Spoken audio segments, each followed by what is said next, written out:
बिस्मिल्लाहिर्रहमानिर्रहीम अल्लाहुम्मा सल्ली अला मुहम्मदिन व आले मुहम्मद अल्हम्दुलिल्लाहि रब्बिल आलमीन। अस्सलामु अलैकुम अज़ीज़ान मोहतरम, उम्मीद है आप सब लोग खैरियत से होंगे। खुदावंद आलम से दुआ और दरख्वास्त है कि वो हमारे आखिरी इमाम इमाम मेहदी अलैहिस्सलाम का जल्द अज जल्द ज़हूर फरमाएं, हमारा शुमार इमाम के हामियों और नासरों में हो, आमीन या रब्बल आलमीन।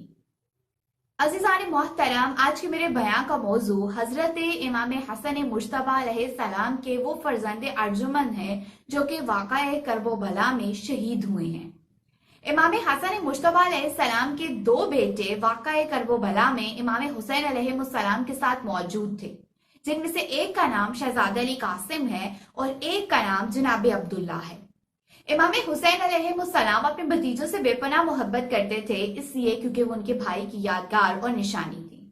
यही वजह है कि रवायात ये बताती हैं कि इमाम हुसैन अलैहिस्सलाम ने रोजे आशूर खसूसी तौर पे जनाब ज़ैनब सलामुल्लाह अलैहा को ये ताकीद की थी कि वो जनाब अब्दुल्ला का खास ख्याल रखें। किताब मक्तल मथहर में उस्ताद शहीद मुर्तजा मुताहरी ने इस रवायत को नकल किया है और वो कहते हैं कि जनाब ज़ैनब सलामुल्लाह अलैहा रोज़े आशूर तमाम बच्चों का ख्याल रख रही थी कि अचानक जनाब अब्दुल्ला मक्तल की जानिब भागने लगे।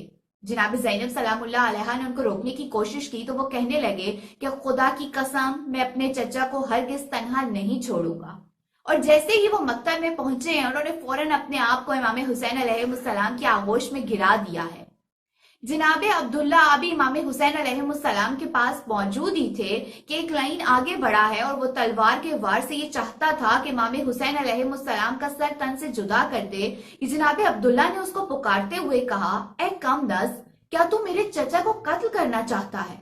जैसे ही उस शकी ने वार किया, जनाब अब्दुल्ला ने अपने दोनों बाजू आगे कर दिए हैं, जिसके नतीजे में इनके दोनों हाथ कट के जमीन पे गिर गए।